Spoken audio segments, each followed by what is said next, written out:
A civilização egípcia. Fala galera, sejam muito bem-vindos ao nosso canal Evidência Histórica e neste vídeo imperdível de hoje nós vamos viajar pela civilização do Egito Antigo. Veremos de maneira detalhada tudo sobre como funcionava a civilização egípcia. Mas antes, desce o dedo no like, se inscreva e clique no sininho para receber todas as notificações de cada vídeo intrigante e curioso que postamos todas as semanas.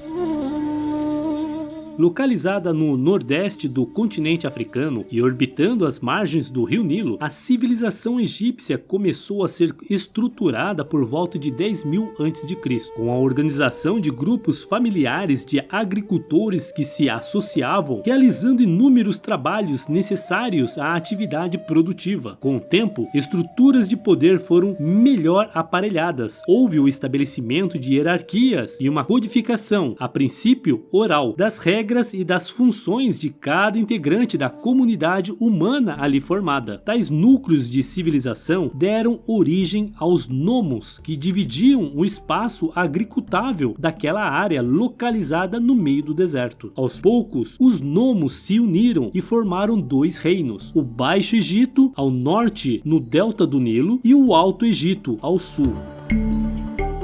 A história da civilização egípcia. A história do Egito Antigo divide-se em Antigo Império, Médio Império e Novo Império, intercalados por períodos de invasões e crise política. Antigo Império, 3.200 a 2.000 a.C. Por volta de 3.200 a.C., Menes ou Narmer, do Alto Egito, conquistou o Baixo Egito, tornando-se o primeiro faraó, palavra que significa casa grande, e sua primeira tarefa foi estabelecer a supremacia sobre todas as outras casas, iniciando o período dinástico. Menes estabeleceu a capital em Tinis, no Alto Egito. Mais tarde, a capital foi transferida para Mênfis, atual Cairo, capital do Egito. Os faraós desse período passaram a acumular os poderes político, religioso e militar, tornando-se senhores de todos os homens, donos de todas as terras e considerados deuses vivos na terra. O Antigo Império é também conhecido como a época das grandes pirâmides, porque nesse período os faraós Quéops, Quefren e Miquerinos construíram as grandes pirâmides de Gizé. A partir de 2.300 anos antes de Cristo, os nomarcas, governadores dos nomos, se revoltaram contra a autoridade faraônica e o Egito foi envolvido por guerras internas e grave crise social. Médio Império, 2000 a 1580 a.C.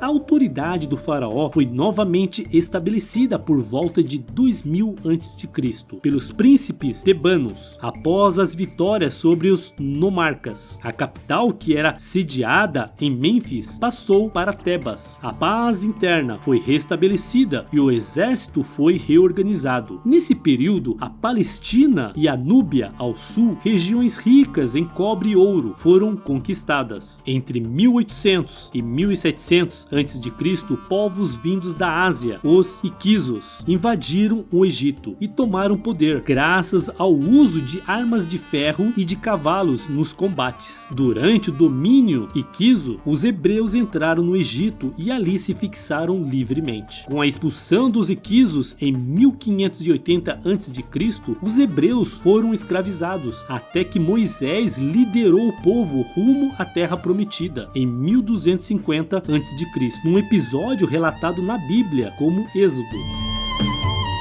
Novo Império, 1580 a 670 a.C. A restauração do poder do faraó egípcio foi realizada pelos príncipes de Tebas, que liberaram a expulsão dos Iquisos. O novo império ficou conhecido pelo imperialismo e militarismo, graças às inovações técnicas na arte bélica introduzidas pelos Iquisos, cavalos e armas de ferro. Além do caráter expansionista do novo império, vale destacar a tentativa tentativa de reforma religiosa promovida por Amenófis IV, que por volta de 1375 a.C. unificou todos os deuses em um, simbolizado pelo disco solar Atum, com o objetivo político de diminuir o poder sacerdotal que ameaçava o poder de Faraó. Construiu uma nova capital, Akhetatum, a cidade do sol, e mudou o próprio nome para Akhenatum, o filho do sol. Após a sua morte, subiu ao trono Tutankhamon, que governou por pouco tempo. Em seu curto período, os sacerdotes recuperaram o antigo prestígio e poder, restauraram o culto ao deus Amun e o politeísmo foi restabelecido. Ramsés II e Tutmoses III foram os últimos grandes faraós do novo império. Retomando a política imperialista, Tutmoses III entrou em guerra com os hititas e assinou a paz com os assírios. Após a sua morte, a civilização egípcia entrou em decadência por vários fatores. Seus sucessores não conseguiram controlar as disputas internas pelo poder. Os ataques e as invasões no delta do Nilo prejudicaram as colheitas, aumentando a fome e a miséria. E as revoltas populares se tornaram frequentes devido aos impostos abusivos e ao clima de instabilidade geral. Em 670 a.C.,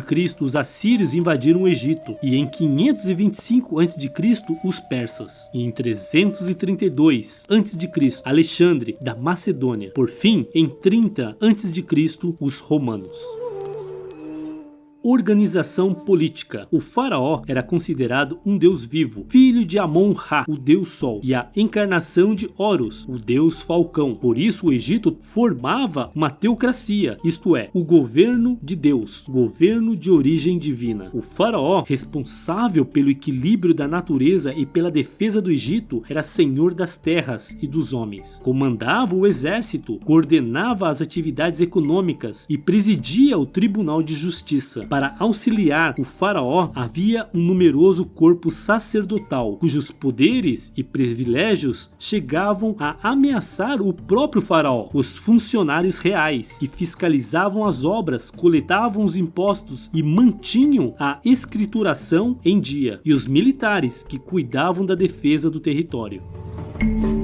A economia na civilização egípcia. A economia agrícola baseava-se no cultivo de trigo, cevada, linho, algodão, frutas e legumes. Dedicavam-se também à criação de animais. Para o aproveitamento das águas do rio, eram necessárias grandes obras públicas para a construção de canais de irrigação, diques e reservatórios, os quais eram de responsabilidade do faraó, que por meio de seu poder supremo de Deus vivo, convocava toda a população para o serviço. O Estado, por meio de seus funcionários reais, cobrava impostos da população em forma de produtos e serviços. Uma planta que crescia em abundância nas margens do Nilo deu origem a uma importante fonte de renda para o Egito, o papiro. Os egípcios fabricavam papel com os talos dessa planta e mantiveram o monopólio até o século 7 d.C.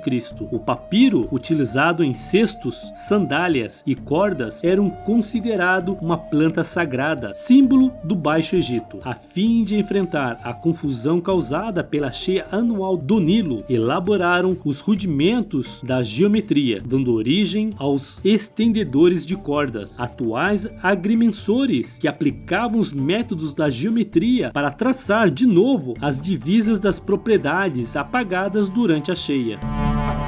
Sociedade egípcia. A sociedade egípcia era rigidamente hierarquizada e organizada para trabalhar em função das necessidades do Estado, personificado no faraó, o deus vivo, que ocupava o topo da pirâmide social. Abaixo do faraó encontravam-se as camadas privilegiadas que constituíam o Estado com o faraó: sacerdotes, nobres, oficiais militares e altos funcionários que cuidavam da administração e da arrecadação, assim como os escribas, responsáveis pela escrita e contabilidade do reino e pela fiscalização das obras coletivas. Em seguida, vinham artesãos, trabalhadores da cidade e camponeses. Por último, a base da pirâmide social era composta por escravizados, em geral prisioneiros de guerras, utilizados nos trabalhos em minas e pedreiras. Durante o período das cheias do Nilo, o povo era requisitado para trabalhar em grandes obras públicas, por exemplo, a construção de diques e canais de irrigação. Além disso, eram convocados para trabalhar em túmulos e palácios. Religião na civilização egípcia. Os egípcios eram politeístas, isto é, acreditavam em vários deuses, os quais personificavam força da natureza e eram representados metade em forma humana e metade em forma animal, isto é, figuras antropozoomórficas, forma humana e animal, em forma animal zoomórfica ou em forma humana antropomórfica. Amon-Ra, o deus mais importante, representava o sol e o criador do mundo. Na realidade, ele era uma fusão de Amon, deus de Tebas, e Ra, deus de Heliópolis. O faraó representava a encarnação de Horus, deus falcão. Osíris e Ísis, os mais populares, simbolizavam a fertilidade e o renascimento. Osíris era representado pelo rio Nilo e era também o deus dos mortos, Nilo nas cheias e na estiagem. A religião no Antigo Egito estava profundamente ligada a todos os aspectos da vida, desde o faraó, que era um deus vivo, às enchentes do Nilo. Tudo era considerado manifestação dos deuses. Ao morrer, os egípcios acreditavam que a alma seria julgada por Osíris e o coração deveria pesar menos que uma pluma para se alcançar a vida além túmulo, livre de dores e doenças. Essa crença na imortalidade da alma e na necessidade do corpo no além favoreceu o desenvolvimento de técnicas de conservação do cadáver por meio da mumificação. Os corpos embalsamados eram enterrados junto com seus pertences, alimentos favoritos, roupas, joias, utensílios e etc. E um exemplar dos livros dos mortos. Graças a essa crença, arqueólogos e historiadores puderam levantar muitos aspectos da vida egípcia. Os túmulos variavam de acordo com a condição econômica e social do morto. A arte funerária egípcia produziu grandes maravilhas que resistem até os dias atuais, como as pirâmides de Gizé, as máscaras e os sarcófagos de Tutancâmon e de outros túmulos. A arte egípcia. A arquitetura e a escultura se desenvolveram graças à religião e se caracterizaram pelo gigantesco. Elas visavam, em seus aspectos, a vida após a morte, marcando para a eternidade a força e o poder dos faraós. Dentre os templos, os mais famosos são os de Luxor e Karnak. Os templos, os túmulos e as esculturas foram decoradas com hieroglifos e pinturas cujos murais retratavam cenas religiosas, militares e do dia a dia. No artesanato, destacaram-se a marcenaria e a ourivesaria, a arte de trabalhar com ouro e prata. Escrita e literatura. Eram três os sistemas básicos de escrita: o hieroglifo, o hierático e o demótico. Os hieroglifos passaram a ter dupla finalidade. De um lado, eles transmitiam uma mensagem por meio do texto, louvando os deuses, glorificando os feitos dos faraós e da classe dominante, narrando cenas domésticas e festivas, e de outro serviam como elemento de decoração das paredes de templos, túmulos, estátuas e palácios. O registro escrito era feito em pedra, ouro, madeira ou papiro. Na literatura, destacou-se o livro dos mortos. A escrita demótica era mais simplificada e o hierático ficava na linha intermediária. A ciência na civilização egípcia. O desenvolvimento científico nos campos da astronomia e da matemática tinha fins práticos. Os cálculos eram utilizados para prever as cheias do Nilo, dividir as terras aráveis, calcular os impostos e as construções hidráulicas e, dessa maneira, civis. E por meio deles foram desenvolvidas a aritmética e a geometria e a álgebra. O ano de 365 dias baseava-se no Sol e dividia-se em três estações: inundação, semeadura e colheita. Se na astronomia e na matemática a civilização egípcia não atingiu o nível dos babilônicos, na medicina o progresso foi notável. O papiro cirúrgico de Edward Smith revela como os médicos egípcios procediam. O documento descreve cuidadosamente 48 casos de lesões físicas da cabeça até a espinha dorsal, os tipos, a localização, o interrogatório médico, os exames, os testes e as recomendações de tratamento. A fama dos médicos egípcios atravessou fronteiras, chegando às cortes da Síria, a Síria e Pérsia. Esse desenvolvimento se explica pela prática da mumificação, que favoreceu o estudo do corpo humano. E aí, o que você achou do vídeo de hoje? Você já conhecia esta fascinante história da civilização do Egito Antigo? Quais foram os pontos que mais chamaram sua atenção? Comente com a gente sua opinião sobre esse assunto, pois adoraríamos ler e responder seus comentários aqui embaixo. Não esqueça de ajudar nosso canal, se inscrevendo e clicando no sininho para você receber todas as notificações. E se você quer aproveitar e aprender um pouquinho mais, não deixe de clicar em um desses vídeos que estamos sugerindo para você. Até o próximo vídeo.